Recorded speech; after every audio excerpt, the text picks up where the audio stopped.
Okay, good morning to all. Welcome from Onism Consultancy. This is our fourth webinar. From the February, we are organizing regularly research-related and career-related workshops and webinars.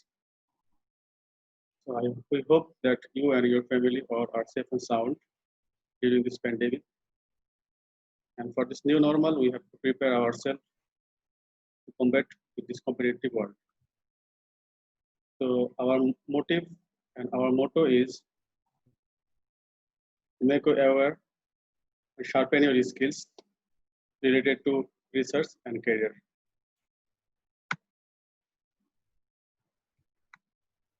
So as a host, this is Mohammad Imtiaz Hossain with you. I'm a postgraduate student of UPM and lead consultant and founder of Onism Consultancy. I'm a vice president of Bangladesh Student Association of UPM and conference secretary of Bangladesh Student Union of Malaysia. And I'm an editorial board member of the International Journal of Social Science and Innovation and Education. And so far, I have published 30 articles, including Q1 within 2 years research career, and facilitated and organized and moderated co-anchored 43 plus workshops, seminars, and conferences, and attended 156 plus training and workshops. This is my short bio. And before we start, we want to try to inform that what is our organization and what is our services, what are the services we are providing. So basically, we focus onto the research and skill development. In the research services, we provide the proofreading, copy-editing, substantive editing, writing and rewriting, formatting, and journal selection, plagiarism checking, and peer review report, and poster presentation support. And for the functional skill, we provide SPSS, Smart PLS, AMOS, NVIVOS, ANSYS for the engineering, Mendeley, EndNote, and MS Office. And for the soft skill development, we provided the service and consultation on the leadership, communication, negotiation, public speaking, critical thinking, selling skill, emotional intelligence, digital marketing skill, corporate grooming, NLP, and academic writing. And I am happy to share with you that we are going to offer the IELTS and CELTA certification courses from this month.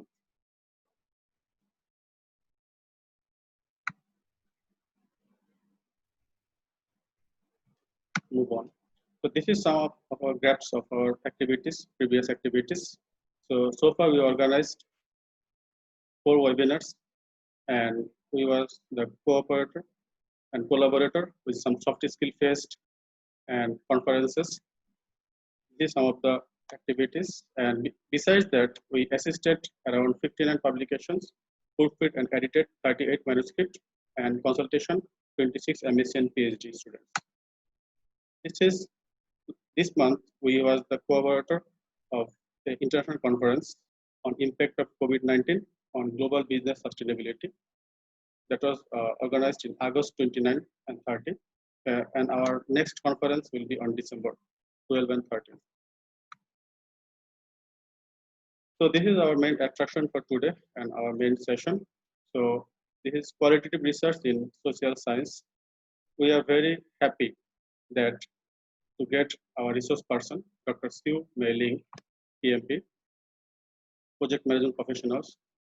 Basically, we are in our research, we have 3 approaches: quantitative, qualitative, and mixed method. So very rare to get the qualitative researcher in the webinars. So I hope you all are prepared your questions, and we will give times after the session, and you can write down your questions in the chat box as well, so that we can convey our facilitator after the session to answer the questions. So this is little bit introduction of. Please allow me to introduce Dr. Siow May Ling. Dr. Siow May Ling is a senior lecturer, Department of Landscape and Architect, Faculty of Design and Architect, University Putra, Malaysia. Dr. Siow May Ling completed her PhD from University Putra, Malaysia in 2014. Her research focuses on sustainable tourism, public policy, and natural resource governance. She has a deep interest in qualitative research methodologies that looks into the study and development of theories and methods of social science research, including various qualitative approaches in fieldwork methodologies and design. Her latest endeavor involved translating research findings to knowledge transfer initiative. This is done by transferring ideas, research results, and skills, research organization, business, public sectors, and the wider community, emphasizing on rural, marginalized, and the indigenous communities in Borneo. On top of her research individual, Dr. Siow May Ling is a senior lecturer at the Faculty of Design and Architect, UPM, and a certified project management professional, PMP, and a certified action learning coach. So without further ado, we are welcoming to our key facilitator, resource person, Dr. Siow May Ling. Hi, So, thank you, Imtiaz, okay, for that wonderful just introduction. stop sharing. I just stop sharing. Okay. You can share your screen. All right.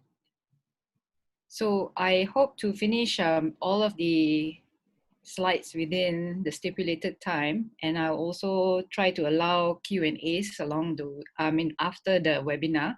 Yes. So we'll try to keep the questions towards the end if that's all right with everybody. So without further ado, let me just share the screen with you. So when Imtiaz approached me to do qualitative research, this is something which is very, very close to heart, you see. So this is something which I'm very passionate about. And I immediately agreed to his request. And I said, this is something which it's a very well-kept secret because there are not many qualitative researchers around. So I hope, with this webinar, you have the opportunity to see how wonderful and how important, especially qualitative research is, whether it's in social science or beyond, because it's not a very well-used approach, especially when you are in this part of the world, in Malaysia. So without further ado, we shall start. Now, I have, as what Imtiaz put together very, very well. I have, my background, I have a PhD in nature tourism, and I graduated in 2014. And my areas for that particular PhD, was public policy and rural tourism. And I did my PhD in a very isolated place in Semporna, Sabah, because of the fact that we are focusing more on rural tourism and the communities within rural tourism. I'm also a certified project management professional, which is a PMP and an action learning coach.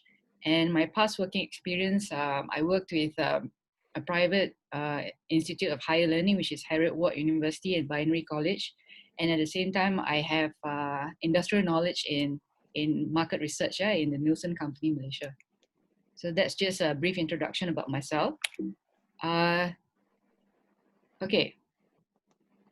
So what I try to encompass in one page is to let you see what my research areas are, because in qualitative research, it's very important to know where you're coming from. So once you have an idea of what I do as a researcher, then things may jive a little bit more when I give you my examples and so forth. So my main focus in research area is public policy. But that has subsequently branched into sustainable development. And when sustainable development is, when you talk about sustainable development, of course, there are the 17 sustainable development goals. And I focus on sustainable hospitality and tourism. One of my major projects was Trash to Cash, where we educate the marginalized communities on how to translate their trash into something which you can upcycle or even recycle to cash. On the other hand, food security. So how to reduce food waste, how to identify and how to educate, especially the younger generation on food waste. Permaculture practices. So how do you live with the environment, and how do you then try to inculcate permaculture practices for a sustainable future? And also sustainable education practices. So identifying that there is a emerging new generation of learners coming up. So how do we approach them? So that is why I am an action learning coach as well, because for the younger generation, learning and teaching and learning is a total new paradigm. You don't use pedagogy anymore. So that is on what I do. And just to give you an insight on the various methods of qualitative research that I've done, I've done mostly in-depth interviews, observation, Delphi, Delphi approaches. So this can branch out into policy Delphi and not just Delphi per se, and also focus groups. And I've also done quantitative approaches, but not as much as qualitative, of course. Yeah. Okay. So just to give you an insight of what we're covering today. So as I mentioned, I only have about 20 over slides to cover, but if you give me a chance to talk the entire day, I can. But just, to keep it within scope, let's just identify what we're going to cover today. So we're going to touch on philosophy and qualitative research.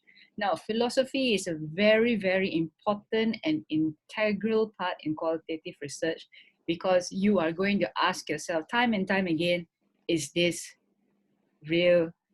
Is this real? Is this what I'm looking at? Is this what is supposed to be? So if you have a very good foundation in the know-hows or what is expected of you in the philosophy context of qualitative research, then you are grounded in terms of your findings.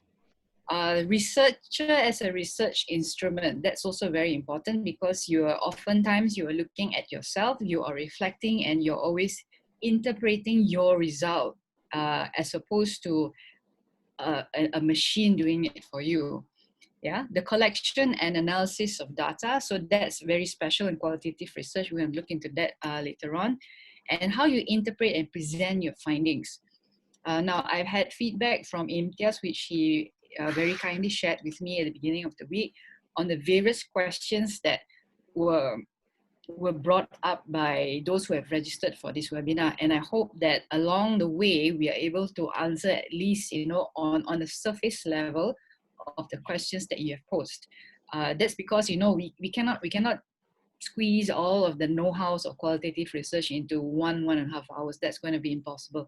But at least I have identified a starting point for you in order for you to further, your research endeavors and further your reading, so that you're able to branch out into this area of research. Yeah. Okay, so now this is the thinker. So if you, I'm sure you have seen this in many places. There's one in Singapore, there's one, the main thinker is in France. So when I had the chance to visit France, I quickly took, a taxi to visit this statue, because that is the basis and that's the foundation of research, philosophy, and reflective thinking. Yeah. So I even have this statue in my room. So this is very important for qualitative research. Okay, philosophy in qualitative research. Now, before I continue with the slides, I want you to open your mind as far and as wide as you can. Yeah, because in qualitative research, you have to remember there is no one right answer. And if that foundation, you are not able to grasp that identity, that foundation, then you have to find a way in order to break that barrier. Because in qualitative research, that's the foundation of philosophy. That's the philosophy behind qualitative research. Yeah. So open your mind, even if it goes against your belief system, even if it goes against your thinking system or what you have known for so long to believe in. Open your mind. That's it. Okay. So the nature of qualitative research. Now listen carefully, because this is going to be maybe a catapult later on. Yeah. So from here on, we're just going to blast away. So the key understanding of qualitative research is to know that there are socially constructed individuals interacting in this world. Yeah. So the key in understanding qualitative research lies in the idea that the meaning is socially constructed by individuals. So you have an idea of something, and I have an idea of something, and everybody else have ideas of that particular something in different various ways. Yeah. So that is why in the world of qualitative research, reality is not fixed. There is no single agreed upon or measurable phenomena that is assumed to be like a positivist or a quantitative researcher. So a quantitative researcher, for example, 2 + 2 = 4, and there's no question about that. Yeah. Whereas for a qualitative researcher, you know, a comprehensible item or a belief system can be boggled upon, can be argued upon, but it then depends on where you're coming from and what your past has been and who you are as a person. So with that in mind, you have to understand that people say and believe certain things because of their socially constructed upbringing or their socially constructed being, for that matter. Yeah, so a qualitative researcher is interested in knowing how people understand and experience the world from a particular point in time and in a particular point in context. So why is qualitative research required in any social science research? It's because, you see, the process is very simple. In order for you to use a framework, it has to be generated first. So all the quantitative frameworks that you use today have to come from some form of qualitative research. So let's look at the inductive process. So the inductive process is the gathering of data to process, to formulate frameworks, hypotheses, or even theories. So if you look at the whole stretch of research per se, you have one end where you talk about quantitative research and the other end you talk about qualitative research. So the quantitative research is the receiving end of the qualitative research. If there is no qualitative research, there is chance that the quantitative research will not have a tool or even a structure or framework to use, because then it wouldn't have gone through the proper process of research. Yeah. Next is that it is richly descriptive. The write-up of a qualitative study involves quotations from participants, interview, research field notes, and other documents. So we're looking into descriptions of something, descriptions of a particular experience or a description of a particular exercise, yeah? So now, the nature of qualitative research is very simple. So if you believe that you can be or you are a qualitative researcher, this should be your fundamental, yeah?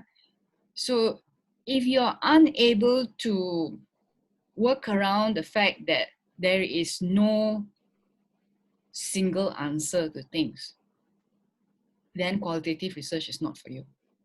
If you can boggle with the fact that everything is socially constructed, everything has reasons behind it, there is no one truth, there are multiple forms of truth depending on who's saying it and how they're saying it, in what context and in what particular point in time, then of course qualitative research is something that you can think about. Okay, so let's just take a step back and try to understand why it's so important to know who you are in qualitative research. Okay, when you go to a party or when you meet someone new in your university or even a first day in class, yeah, when you ask somebody, hi, my name is Imtiaz, for example, my name is May Ling, for example, what's your next question? Your next question is, what do you do? What are you working as? What did you study before that? Yeah. So the thing is that you have to, that is the main, I will say, focal point of you as a qualitative researcher, because what defines you defines how you view the world. So I will always like to ask in qualitative class, right?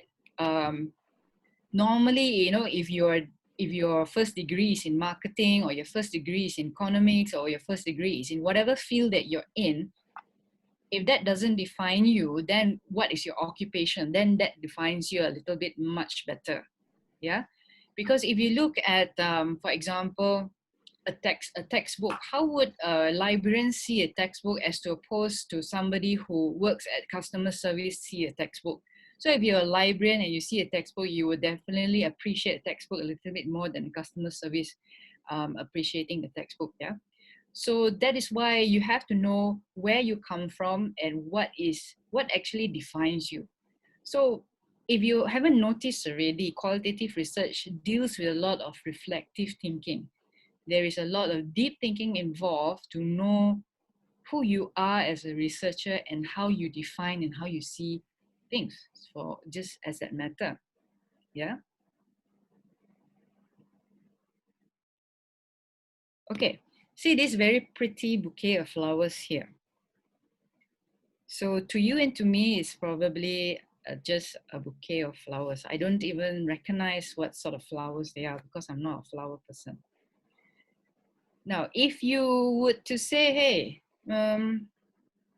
let's say today for the next 5 seconds, I'm a fly. I'm a nasty, nasty looking fly. And I come across a beautiful bouquet of flowers. How would the fly react to the bouquet of flowers? Would it just look at it and say, hey, that doesn't relate to me? Or, wow, nice bouquet of flowers? Or, let's go have a look at it. Yeah? You see, that's a fly. But if I am a bee, how do I relate myself to the flower? It's probably beautiful. It has a nice smell. It's probably food that I can bring back to my hive. I can probably pollinate, whatever bees do with flowers. You see, the thing is that the fly and the bee have interpretation of the flower differently, but the flower it still remains as a flower. You see the difference between multiple realities and multiple truths, because the fly sees the flower as something which is just a flower. The bee then sees the flower as food. So if the librarian sees book as resource, would the customer service see the book as resource as well? Maybe yes, maybe no. That's why we need to investigate. Yeah. So we look back at the previous slide that we mentioned, just to bring you back a little bit. There is no fixed, single, agreed upon, measurable phenomena that we're looking at. We're looking at the construct of socially constructed views by different individuals interacting with the world. So are you the fly or are you the bee? Simple as that. But the flower remains constant. Okay? Right. So let me just bring you through some very biggish words. Some of you may already have come across this, some of you probably not. So in philosophy, there are a few keywords that you need to use and in order for you to really understand what they are. But for the simplicity of today's webinar, I'm just going to talk about ontology and epistemology. So ontology is the reality. So there are multiple realities, subjectivity to realities, and socially constructed realities. Epistemology is the knowledge of the reality, which is the close interaction between the knower and the known. So are you talking about the singularity or the duality? So if you're a qualitative researcher, you are normally supposed to be within the shoes of the person whom you're researching or in the shoes of the problem. So that's normally contained or constructed as singularity. If you are doing a quantitative research, the problem and the researcher are two different subjects. So it is duality or objectivity. Okay, so for if you look at the picture down there, you can see that somebody says it's 6, the other person says it's 9.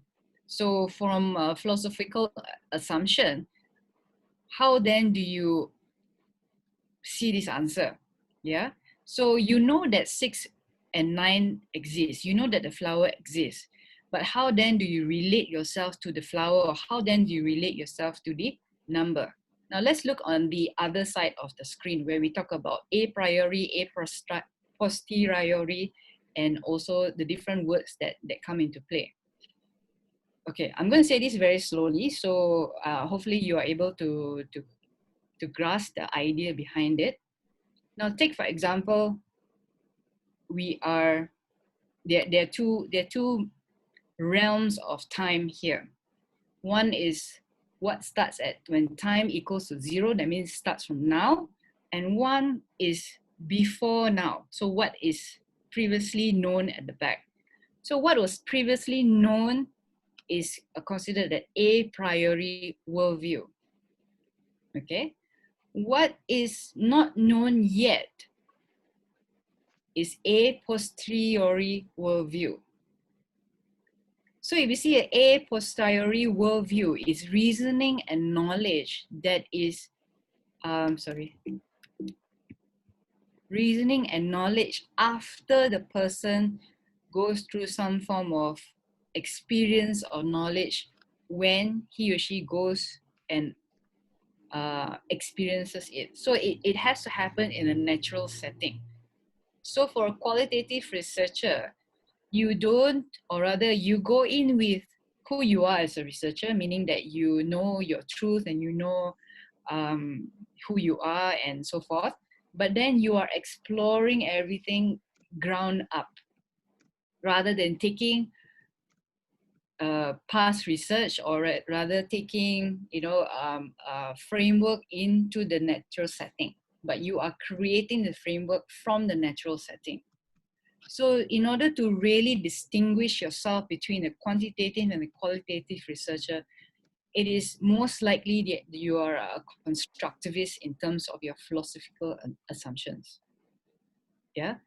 So while this is a little bit mind-boggling to grasp in this short period of time, what you need to take away from this slide is that qualitative research happens in its natural setting through observation and experiences from the time that you start research, not before you start research. So if you're going to say before you start research means that you probably found the framework in your chapter 2, you probably found somebody else's work that you want to incorporate into your work. Yeah. So that is a priori, but now we're talking about T time moving forward. Okay. So once you have identified who you are as a person, you are actually, the researcher is the main research instrument. So what does it mean by the researcher as the main research instrument? Now in qualitative research, many people say that, we have Atlas, we have NVivo, but these I would say programs are merely managing your data. They are not actually analyzing your data. So you have to distinguish that you are the main research instrument, and there is no SPSS or there is no other forms of program that is going to tell you the answer. So why is this so? Let's look at the first point here. The researcher strives to make sense of their lives and how they understand their world around them. So when you are interviewing somebody, you kind of need to know from what perspective they're coming from. That is why when you interview somebody in qualitative research, normally what is asked would be a small biodata of that particular person, and in order for you to know if they are going to be able to answer your questions. Yeah. Later I will put an example for all of these points here. So the uniqueness of research as in terms of its characteristics in determining the collection of empirical materials. So how unique are you? You're going to be a very different researcher from someone else. The bee is different from the fly. Yeah. So in your unique characteristics is going to determine the collection of empirical materials. In contrast to survey or experiments, that human instrument can immediately respond and adapt. So if you see that somebody is showing you non-verbal cues that are a bit uncomfortable, yeah, you are going into an area that is uncomfortable for the person whom you're interviewing, you can immediately detect that and try to move around in order to get your answer from a different perspective. So that is where you respond and adapt. The human instrument can simultaneously analyze data. So while you're asking a question, while you're probing even further, the answers that the person whom you're interviewing can eventually lead to other questions and eventually lead into an emerging area that you never thought existed. Okay, So let me give you an example of my experience when I was when I was a qualitative researcher. So for example, now we try to wrap our heads around why people do naughty things or why people do bad things. So for example, why is a thief a thief? Why does the thief steal? Why does he rob? Why does he steal? So if you are going to interview this person, whether or not you have the ethical considerations, let's put that aside. When you're going to interview this person, it depends on how you view the world. So if you're going to interview this person, say, okay, why have you stolen this particular amount of money? Yeah. So as the answer would, be very different. They might say you needed the money to buy certain things. You needed the money for a very particular reason. But one of the answers which I came across was that I just needed to feed my family. Yeah. So I have stolen that particular thing. I have done that particular. I've broken the law because of the fact that I need to feed my family. That's all. So if you are a police officer and your main duty is to ensure that the law is being adhered to, then of course your answer will be different. I still need to arrest you, whatever the circumstances are. However, if you're taking from a different perspective, if you are maybe an NGO, then probably your approach should be different. You might assist the person on how he or she is going to upskill himself in order to earn more money. So that can be another way. Yeah. So how then do you approach, and how then do you make sense of their lives? Now, one of the most important lessons that you need to identify as a researcher is that don't take things at face value. Yeah, you need to go deep down to understand where and why and where, especially where they're coming from. So if you're going to make assumptions of your own, oh, this guy is a thief, therefore he's a bad person, then of course your research is just going to stop there. It's not going to strive even further to understand the reason behind his or her action. Yeah, so that's why probing is very important. And how you probe and where and which direction you probe is actually an acquired skill. Yeah, most of the time as a researcher, as a qualitative researcher, we tend to instill the answers in you, which is absolutely the wrong way, I would say.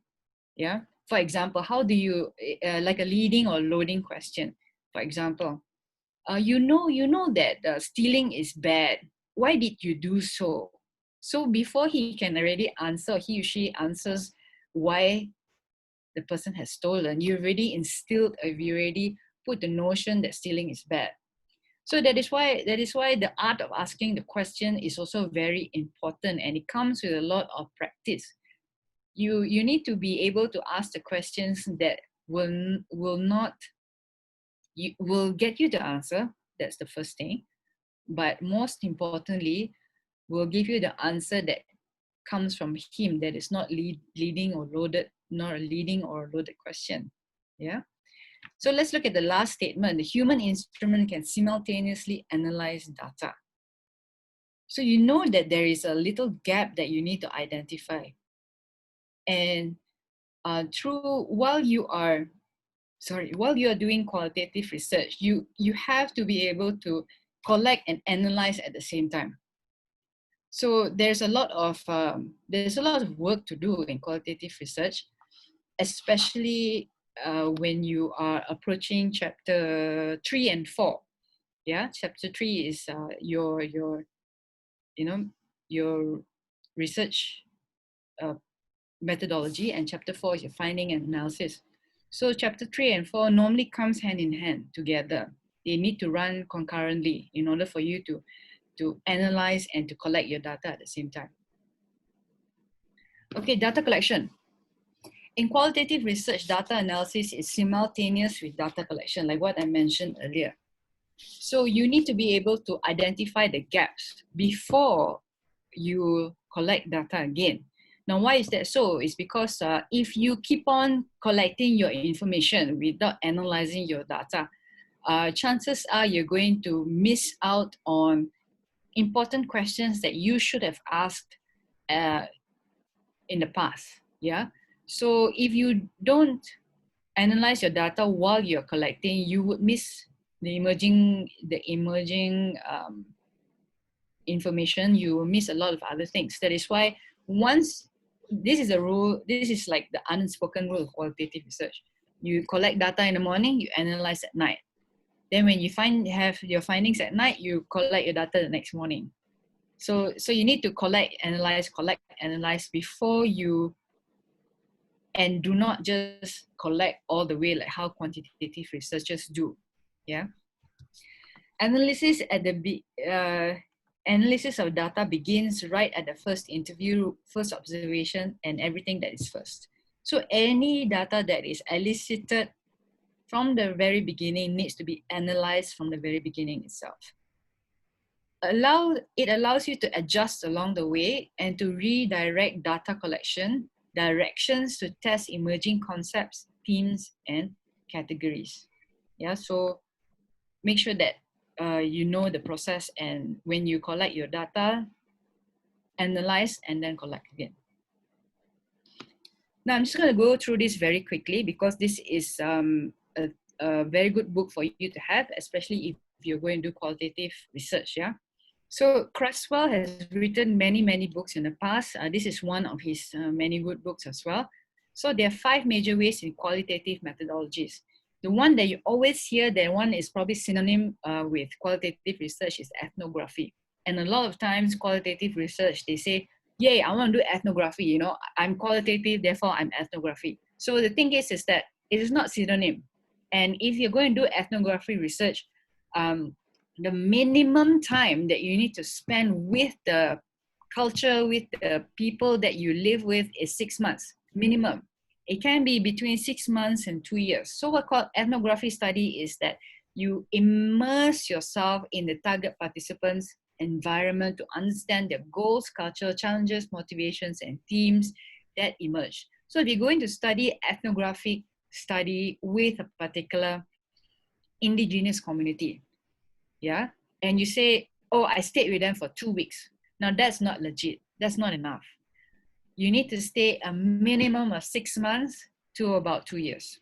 So can you imagine, you eat, you live, you stay with them, you are going to be the adopted son, you're going to be the adopted daughter, and in many cases, they even marry into the community. So that is ethnographic study. Okay, a narrative, on the other hand, looks at putting sequences of events to build a cohesive story. So for example, if your n equals to 1, so n are respondents, or n are considered respondents. So you have 1, 2, or 3 respondents that are probably very difficult to find, or they exist only in this amount of numbers. Then you need to put, let's say, a sequence of events together on how a particular country has achieved its independence by identifying the few key leaders, you know, during that time. So you put a narrative together, and that's another way of qualitative methodology. Now the third one is phenomenological, and how that is that it describes the event of activities behind a particular phenomena. So if we see like COVID-19 is a phenomena, so then you need to then identify and explain a particular reason why certain things are like that, or maybe different behavioral changes in online spending. So you're looking at phenomenological changes. On the other hand, the flip side of that is considered grounded theory. So in phenomenological methodology, you're looking at the event.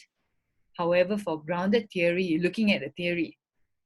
So you are experiencing an event. You want to create a theory to explain the event. So if we look at grounded theory and how it presents itself, a lot of grounded theory thesis, you will find chapter 2 equivalent at the back, because they are creating the theory. Yeah. And that is a very high level, I would say the most difficult form of qualitative research. because you are actually building everything from ground up, starting from zero. So that's grounded theory. However, a case study talks about a defined time and a defined space. So you don't be confused that why a case study is quantitative, you know. Case study appears in two forms, quantitative and qualitative, and even mixed methods. So how do you then identify a case study is that it has a defined time and a defined space. So if you're looking at a case study of COVID-19 in Malaysia, post-COVID-19 in Malaysia, defined time, defined space, yeah? If you're doing a particular study of SMEs in a particular country, define time, define space. So we are talking about case study in that perspective, and case study is a method of qualitative research. How do you analyze your data? Now, this is not limited to, but these are many various forms of analyzing your data. A lot of researchers, a lot of researchers, a lot of PhDs and BBA thesis that have examined, especially those who are doing mixed method. That means 50% quality, 15% quantity. They leave this out completely. Now, this is very important because in qualitative research, it has your data collection, your data method, your methodology, your analysis. A lot of times they miss out on analysis. How do you analyze your data? How do you make use of your data to create meaning? So if you look here, there are 5 different types of analysis. Just going to go through it quickly. Later, we're just going to pick out one and I'll give you an example. So content analysis talks about verbal and behavioral data. Yeah. There's a lot of information within the data, so you kind of mix both together. Now this is a very popular form of analysis, content analysis, yeah, where you have information from verbal and behavioral data and you put it into it and then you try to analyze what will be emerging from there. Narrative analysis, formulation of stories presented by respondents or even their experiences. Thematic analysis looks into finding patterns. So what then emerges? What is the different themes that you see along the way? Discourse analysis is normally through discussion. That means you spoken languages, yes, meaning, make sound, gestures, certain words that are very colloquial, certain words that mean different in different dialects, different countries, yeah. So that is discourse analysis. Semiotic analysis, signs and meaning of signs. So what does the moon represent to certain communities? What does the moon represent to certain countries? Yeah. So the meaning and the signs and the meaning behind the moon, for example, or behind the KLCC tower. Yeah. So that's an example of semiotic analysis. A lot of time, marketeers, they like to use semiotic analysis to know where their brand stands in terms of how the communities or how people perceive their logo or even their brand. So that's normally used by marketeers. Okay, so let me tell you a story. When I mean story, means that an example of qualitative research. Okay. So a very hypothetical title. Hypothetical title means that probably exists, probably it doesn't exist, but it's just for the simplicity and for the sake of this webinar. Okay, so you're going to look at sustainable food security framework in private school canteens in Malaysia. So from chapter 2 in your literature review, you have found that you found that 3 major categories in sustainability, which is economy, social, and environment. Simple as that, right? But you say, hey, I want to know sustainable food security framework in private school canteens in Malaysia. So you say, how am I going to elicit the data? How am I going to dig it out? Elicit means dig it out, okay? Am I going to do in-depth interviews, observation, focus group, text corpus? How am I going to take it out?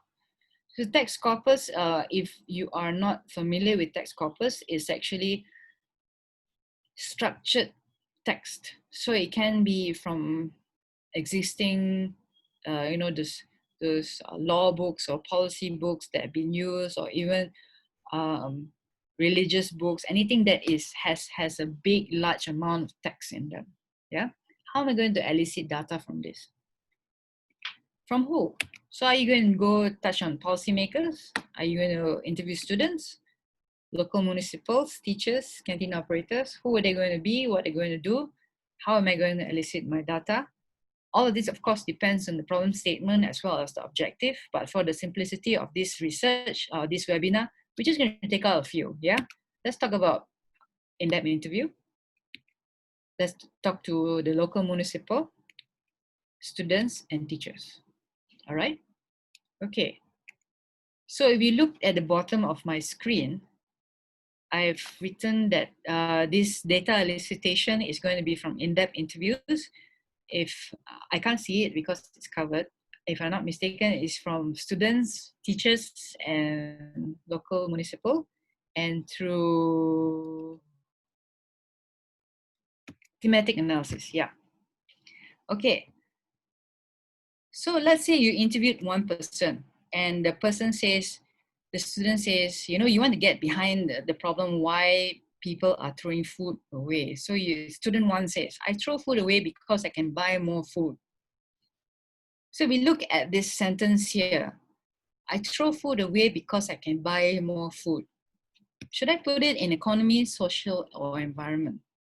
Now we're doing thematic analysis. So the themes here, the current themes that we are working with is economy, social, and environment. Of course, in chapter 2, you're going to define what economy is, what social is, and what environment is. Take it that we already know what that is, okay? So at face value, what we're looking at here is that maybe because student 1 has a lot of money, he or she can afford to buy more food. So we're looking at the very high social status here. Probably he or she has a lot of money. So let's put it under economy. Yeah. Student 2 says, my mother throws away unfinished food, so I throw away as well. I throw it away too. So student 2 says, oh, let's look at this sentence here. Now this is taken in verbatim. Huh? So what verbatim is that verbatim is the exact sentence that they use. Yeah, the exact things that they use. Then my mother throws it away, unfinished food, so I throw it away. Is this a social problem? Is this something which is, under the context of social? Then the teacher says, oh, I do not have time to see that everybody finishes their food. So is this a social setting as well? Let's put it under social just for simplicity's sake. The municipal officer 1, we're running out of landfill. This is a problem here. So we're going to keep on throwing away food. We're going to run out of landfill maybe by year 2040. So this is an environmental issue. So far, you as a researcher, you as a qualitative researcher, you're able to categorize this feedback based on the themes that emerge from the in-depth interview. So student 1, you put under economy. Student 2, you put under social. Teacher 1 under social, and municipal officer 1, you put under environment. Then we have teacher 3 saying that I encourage students not to throw food away because by inculcating environmental education in the classroom. Okay, so this is where it becomes tricky. Should I put it in social? Should I put it in environment? Should I put it in social and environment? Or is this an emerging theme? Is it something which is not there? Something which, was not found in literature review of chapter 2.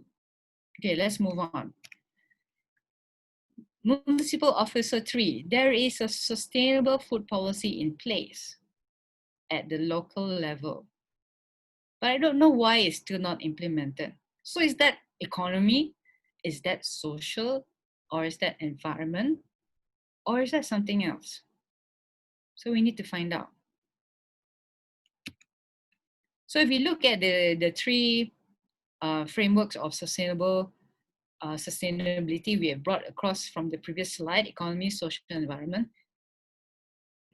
As a researcher, I probably say education is an emerging theme. Researcher 3, I encourage students not to throw away food by inculcating environmental education in the classroom.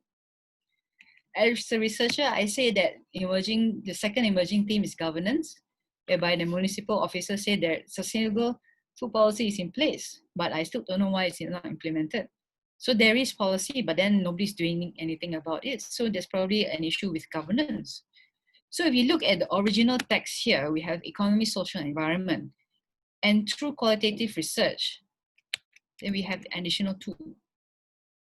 Now, this is a very simple example. Of course, it is not as simple as it looks. You're going to drown in information before you can even come up with 2 emerging themes. Put it that way.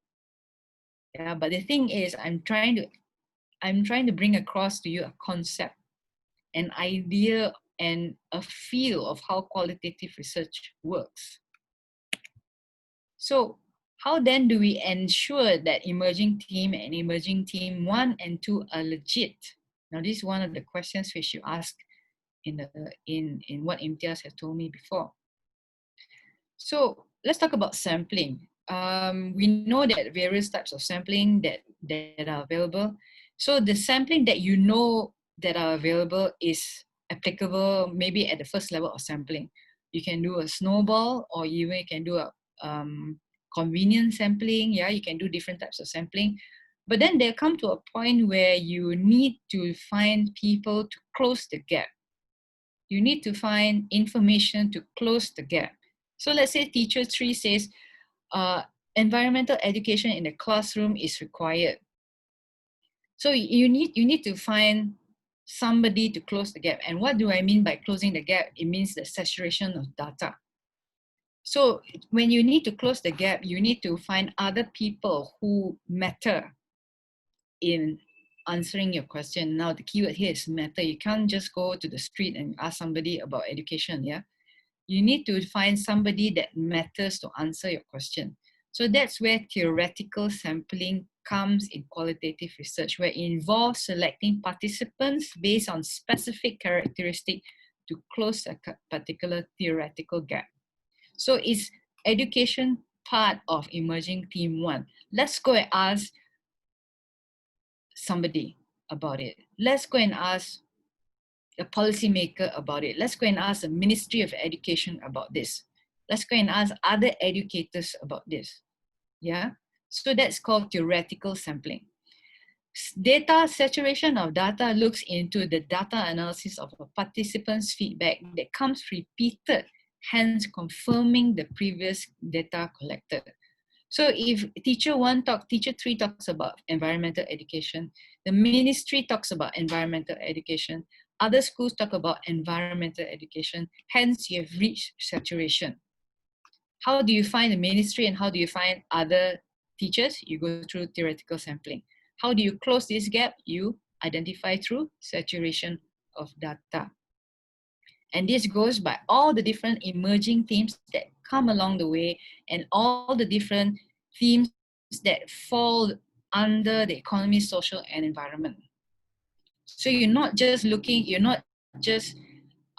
trying to close the gaps for emerging themes, you're also trying to close the gaps for themes which you have found in your literature review. Okay, so how do you know that your information is legit? How do you know that it's good? How do you know that it's reliable and valid? Yeah. Now, there is a very important word in qualitative research called trustworthiness of data. And this is anchored by the reliability in which the degree of consistent and dependability of that information is gained and is triangulated. Look at the third paragraph there. The procedure of trustworthiness includes triangulation, where cross-checks and verifies of data used through the different information sources. So you need to verify, you need to make sure that your information is correct. Because many times in qualitative research, remember we talk about philosophy, we are not objective, we are subjective. So there is a very high chance that you will drown in the data unknowingly. So in order for you to avoid that from happening, triangulation is very, very important. So, and I'll give you an example of triangulation here. So when I mean triangulation, I don't actually mean 3 points. It can be verification of information from 2 or more points. It can be 3, it can be 2, it can be 4, it can be many different points. But the key word here is that you need to validate your data through other means and other information sources as well. So let's say if one of your emerging team is environmental education, I want to validate that data in terms of the respondents. Yeah, the respondent triangulation. So triangulation can happen in many, many levels. It can happen in levels of respondents. It can happen in levels of teams or even theory. Yeah, so let's look at the lowest form of triangulation here. The triangulation that happens at the data that you have elicited. So environmental education, the teacher say, I teach EE through examples in my English language class. So that's why environmental education is required. Policymaker, we encourage EE not as a subject, but as not EE as a subject, but not, it is not compulsory. Student, I don't know much about food waste and its impacts of it. So that's why what you have here is, in order to reduce food waste, policymakers must make EE a compulsory subject. So this can be your findings of your framework. Yeah, because you have already, I would say, triangulated some form of your findings here.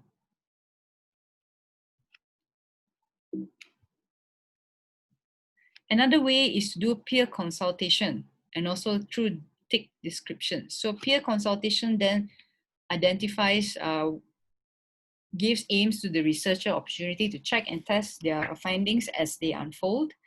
So you need to speak to people who are doing similar research as you know, bounce off their ideas to see whether this is something which you think is legit in terms of your findings. Yeah, thick description. So in another way of making your data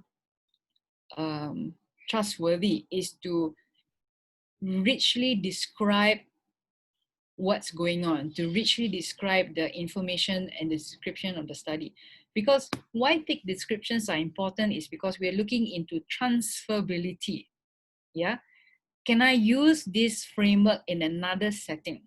So in order for another researcher to know whether they can use this framework in another setting, they need to read the thick descriptions that you have given them. So that is how they are able to comprehend the environment in which the study is and determine how closely their situation matches with yours. Yeah, so that's why thick descriptions are important.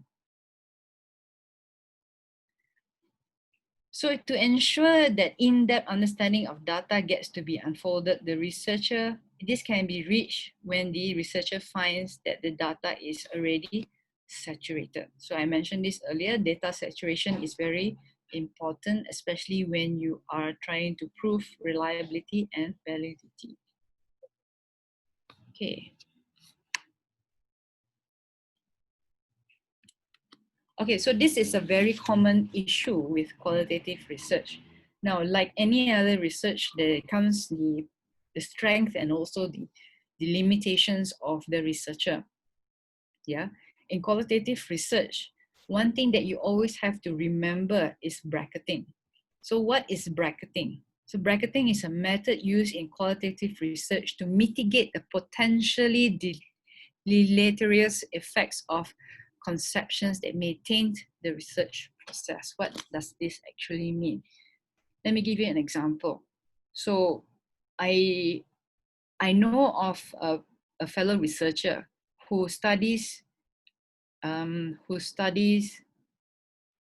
mothers that live together with their stepchildren.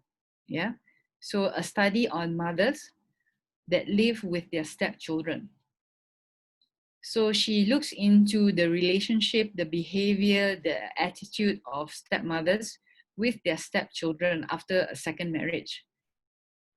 But the problem, or rather I would say the issue that has emerged from her study is that she herself is a stepmother to her stepchildren.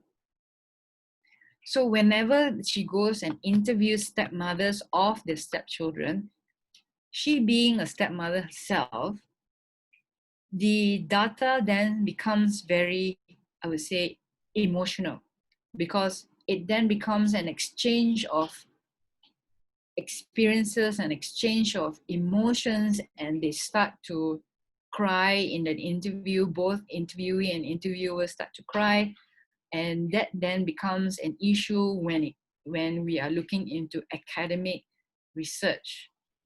So we need to be very clear on the bracketing method.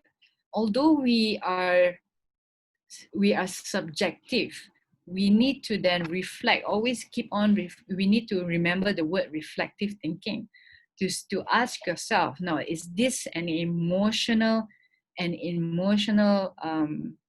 thought, or is this an intellectual academic statement that I'm making? Yeah, you need to really take a step back and think about it, because at times we are so much immersed into our data that we are trapped in the interviewee's emotions as well. Now, this is a very extremely too common issue when we talk about qualitative researcher. And this is one of the flags that you need to be wary of when you are doing qualitative research. Yeah. So if you put in your own emotions, how is your findings going to be validated? How is your findings going to be used by policy makers if it's too, emotional? Now you might say, okay, there is triangulation and whatnot, but then take a step back and think about the statement that was highlighted at the beginning. You are the main research instrument. You are able to maneuver things around. You come from your research finding then comes from who you are as a person as well. Yeah. That is why there is no two research in qualitative research that is going to be similar. That is why knowing yourself and knowing who you are is actually very important. So bracketing is a very important thing to look out for, especially when you're doing qualitative research. Okay, so how do you limit yourself to going down the uncharted territory and being sane at the end of the road? So one thing that you need to include in qualitative research dissertation or anything of that sort is introspection or reflection. And this normally comes right at the end of all your chapters. And this process is not only done at the end of the chapter, but is done throughout the entire research process. So from the time that you start your research right up to the end, your introspection or reflection is crucial in qualitative research. You need to take a step back and to ask your conscious self, am I doing this right? Am I doing this out of emotion?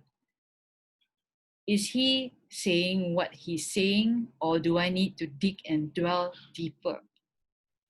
So introspection is the thinking process of looking at things a little bit higher, a little bit more holistic, from a third party perspective. So it's like an out of body sort of experience, I would say. And then ask yourself the very important questions to proceed. Yeah. Now, qualitative research can be very spiritual if you really look into it, but at the same time, it has to be academic and it has to be socially scientific. Okay. All right. So I had a lot of fun doing this. So Imtiaz, we shall open the floor for any questions. If you have any questions that you need to ask, feel free to ask. We have quite a bit of time to spare. Yeah, so thank you for the opportunity.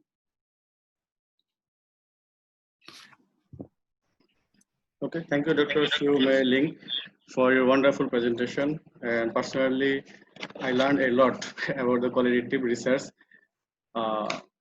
So far we have few questions, and frequently coming questions. Before that Q&A session, I want to share with you that our next webinar on 14th September is regarding the Viva, the pre, during, and post preparation. And we also honored about that our participants, and Dr. Gary Tan, we also presented with us. He is one of the highly cited researcher in Malaysia. Okay, so we are honored, and it shows how passionate about the learning he is. So our question is one of the question. Okay, Ferdowsi Akhtar, she asked if qualitative research doesn't need hypothesis, but what about assumption? Should we have assumption part? Thanks. Yeah, you're right. Qualitative research doesn't have hypotheses. If you have hypotheses in qualitative research, you're fundamentally incorrect. Yeah. So you have assumptions, which is true, but all research have assumptions. They have scopes, they have assumptions. What qualitative research normally has are RQs and ROs. So, but they don't have hypotheses, yeah? Not at all.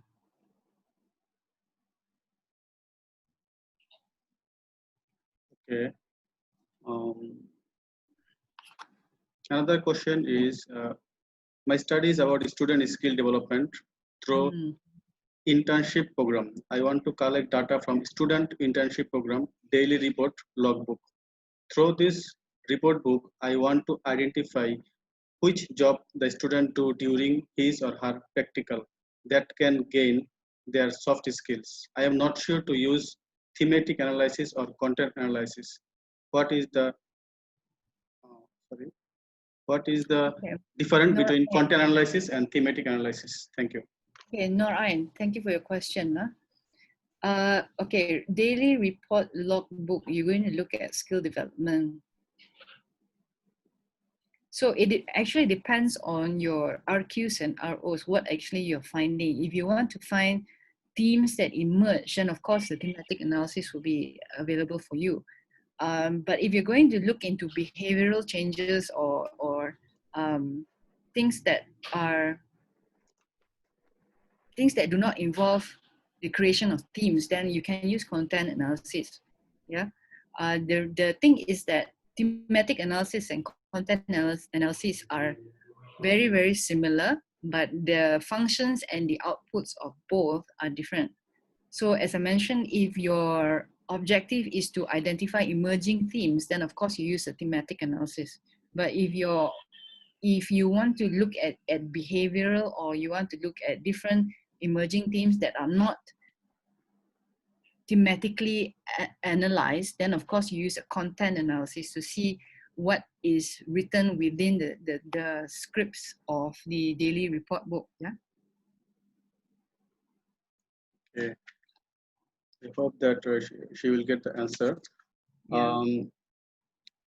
Then so far no question, but I have one question that you're meaning that leading and loading questions. So can you explain a bit what the leading and loading questions?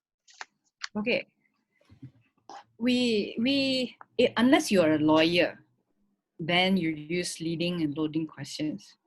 So what leading and loading questions is that the answer is already in the question, and you are trying to get the answer that you want from the respondent rather than what the respondent wants to ask. So if I to put it in an example, okay, you know that smoking is wrong. You know that smoking shortens your life by 15 years. Why do you still smoke? So instead of asking, you know that smoking is bad, or you know that smoking reduces your life by 15 years, why do you still smoke? You can revamp your question to a non-loading or leading question. by asking, what do you think about smoking? So the answer comes fully and directly from the respondent, rather than putting the answer and requesting them to answer differently. Because you're already imposing to the respondent that, you know, it's already wrong, why are you doing it? So the respondent will feel judged, and the respondent will feel tormented to answer you, because whatever that he or she is going to say, you've already put, put an answer in his or her statement. So that's leading and loading. Okay, thanks. Our next question is how to write sampling size in methodology part. Should it a must to write size in keyword? Okay, very good question. Zoo. So when we talk about sampling in qualitative research, there is a very important thing to remember is that we cannot predetermine our sample size at the beginning. So when you are reporting after the qualitative research has been done, then you can put in the amount of respondents that you have sampled. But before the qualitative research has happened, you cannot put the number. What and how you can report that is by indicating that you want to touch this aspects. You want to interview this the people in this category. For example, if you're going to look into tourism, you're going to look into the policymakers, you're going to look into the businesses, the tourists, the end users, but you don't know how many people you're going to interview or to get the data from. What you can say is, I will get the data until I reach saturation. Yeah, this is for especially when you're doing your proposal part, because you don't know how many people you're going to interview. But once you've collected your data, then you can report how many people you have actually interviewed. Yeah, so that is for sample size. Yeah, we cannot predetermine sample size for qualitative research. So what is the process of analyzing collected data in qualitative research? Frequency table or anything else? Oh, okay. What's the process of analyzing collection of data? I think we missed some part earlier. You already answered. I kind of understand where he's coming from. So that's the challenge with qualitative research, because we are so used to quantitative information. We know, okay, 60% is larger than half. So we can visualize how big that is. But in qualitative research, how do you bring that sort of message across? So that's the tricky part. What you need to know is that how you present your data. For example, if one person, let's say we talk about a particular content, a particular theme, environmental education, you have the verbatim of speaker A or respondent A, respondent B, respondent C. So you can actually indent that part and put 2 different quotes at each corner to say that this is actually a verbatim from respondent 1, 2, and 3. And then because these 3 respondents are talking about the same thing, you need to give your own interpretation as a researcher, as a research instrument on what you interpret of the data that you are presenting before that. So if I put it in a sequential layout for you, let's say you have environmental education as an emerging content, what it means, what environmental education means, who has said that environmental education is important, your interpretation then comes at the end. So you can put the researcher's interpretation indicates that environmental education has been seen as an emerging theme across all respondents. Therefore, it should be an integral part in the framework formulation for food waste policies in blah, blah, blah, like that. Yeah. So your interpretation then comes at the end after each and every person whom you have taken out of context puts into your thesis writing. Okay, nice explanation. Our next question, Joe again asks, should the 3 research question be 3 research gap? What are the relationship among these 3 or 4 research questions? Who's saying that? Because I need to read that. Zoo asks, should the 3 research question be 3 research gap? If there are 3 research questions, there should be 3 research gap or not? No. The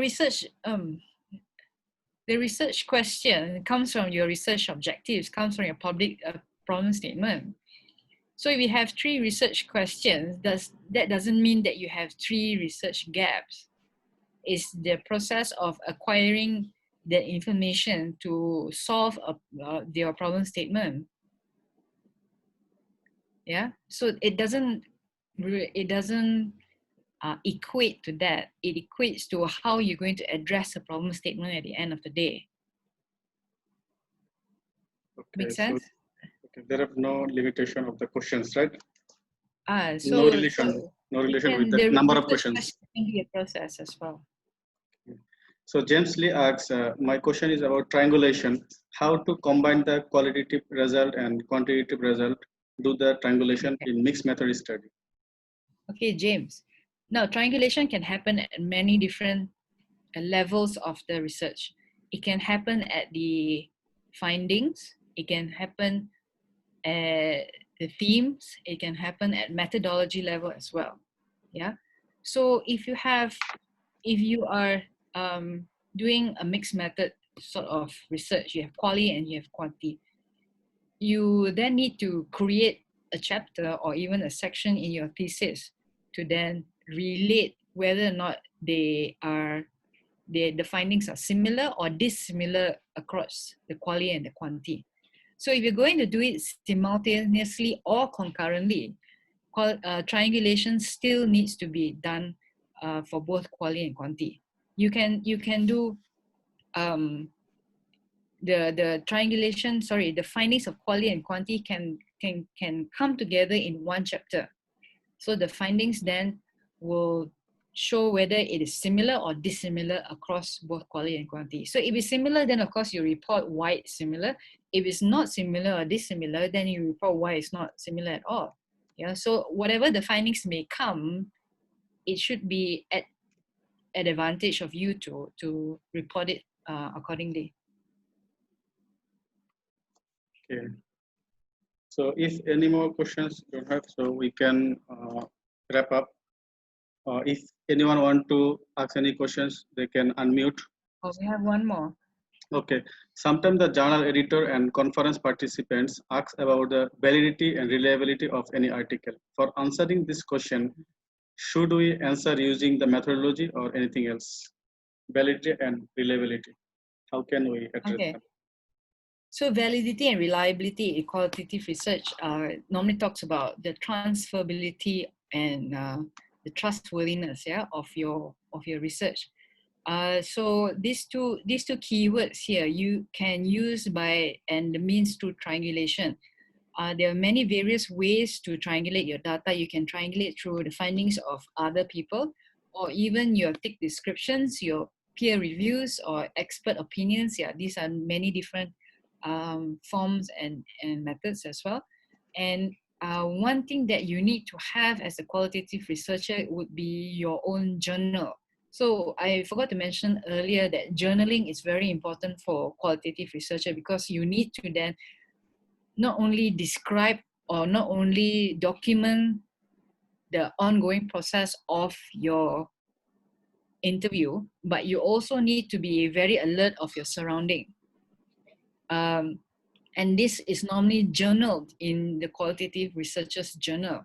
So let me give you an example of an interview which I conducted in the past, that the surrounding was very, very hostile, because we were talking about how the person perceived that his particular piece of land was stolen from him.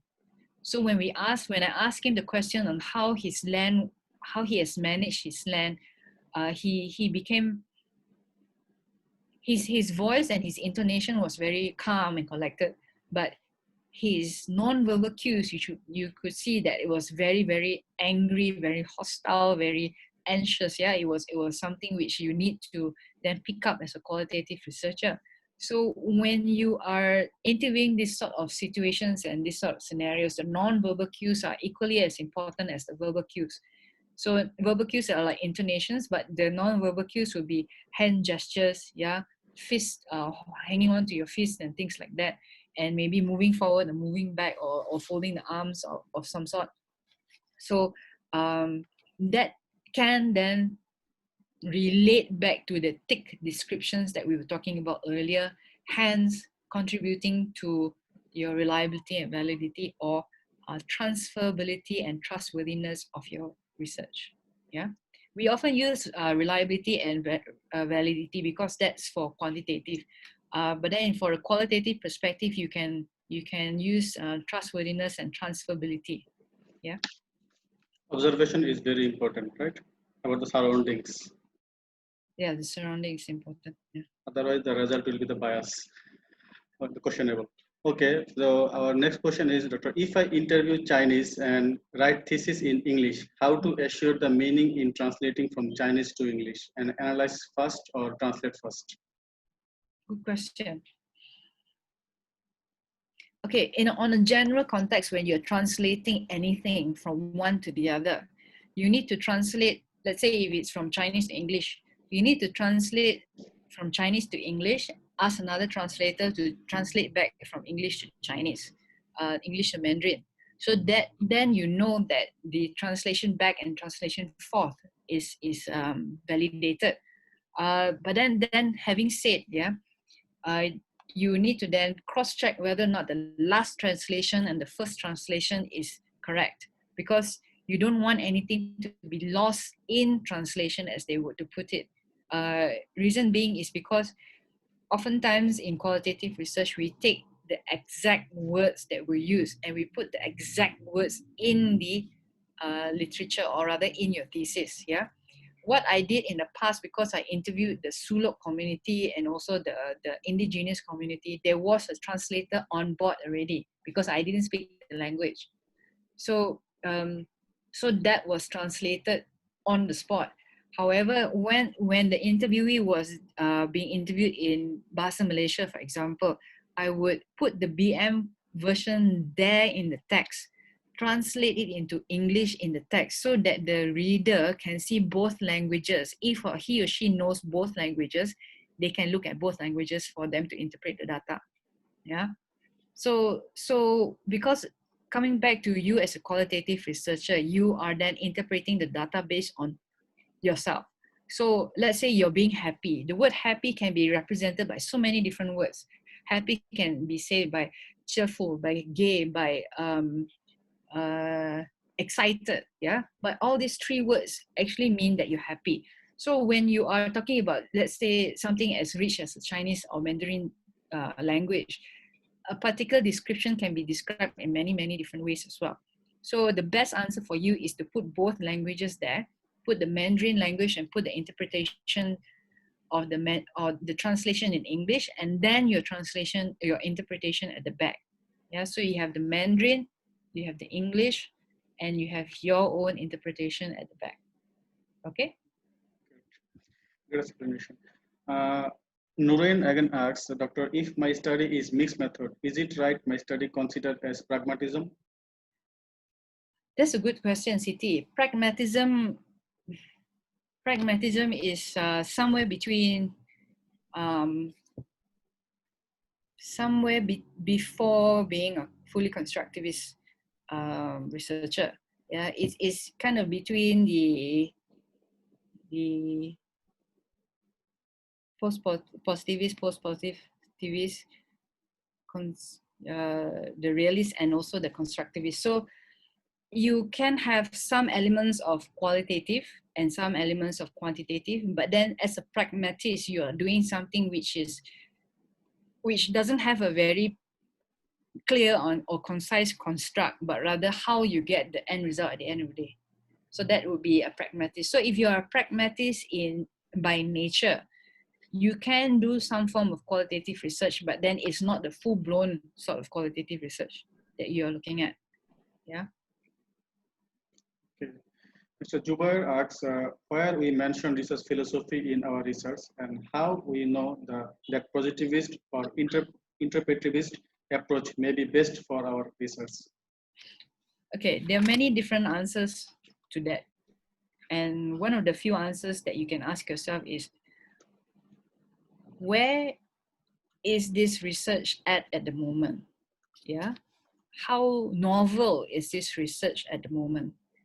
So if the research is very new, uncharted territory, like COVID-19, for example, the pandemic is, the idea of a pandemic is not new, but the idea of a pandemic in a site on in fast moving uh, 4.0 world is new. So that is new. So are you able to find frameworks that exist? Chances are there isn't any.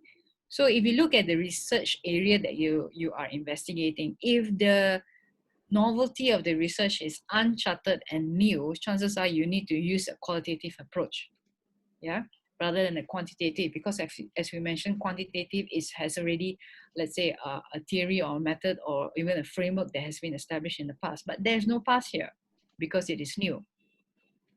So then you use a qualitative research approach for something that is novel, that is new. On the other hand, there's another answer talking about you as a researcher. Which and what are you comfortable with? So if you were to say that I would want to do quantitative because I'm better with numbers, that is also another reason why people do quantitative research rather than qualitative. Yeah. You need to know what you are comfortable with. Are you able to deal with unstructured? Are you more comfortable with structure, or you are okay with both? So it also depends on how you view the world, your research philosophy, your worldview, your theoretical and philosophical lens. Are you the bee or are you the butterfly? Sorry, are you the bee or are you the fly? Yeah. So it depends on who you actually are. In that sense, you kind of need to explore and understand that perspective and make a right step in choosing whether or not you are qualitative, quantitative, or even mixed method. I love the example analogy, the flowers. Hmm? No, I like the example of the flowers, butterfly and the bees. Very nice. Okay, I am requesting all of the participants to open the video so that we can take some snaps, okay, for our recording purpose.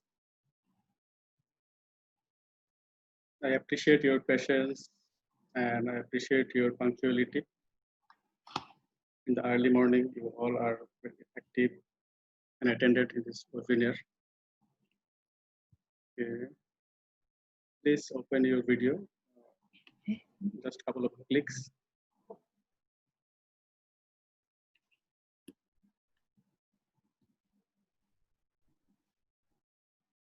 Those who have problem, no need to open.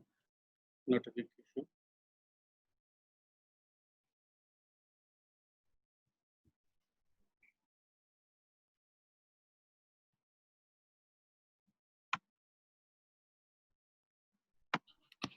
Okay, done. Okay, thank you, Dr. Siow May Ling, for a valuable session and valuable time and share knowledge sharing with us. So we will continue our webinars. In 14th September, we have another webinar on the Viva during, before, and post process. So you all are welcome to the webinar. Okay, so we can conclude our session. If you have any concluding remark, you can say. Thank you. Thank you for having me, Imtiaz. Thank you. Take care of yourself. Take care. Thank you, Dr. Gary, James, Dr. Samuel.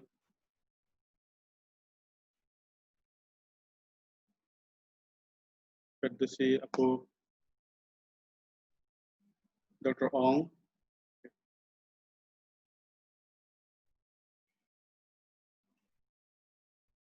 Aisha Apu. Okay, take care yourself. See you in the next webinar. Thank you.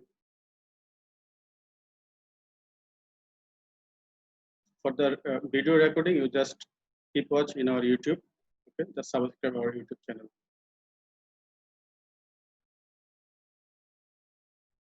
Thank you. Assalamu alaikum. Good noon to all.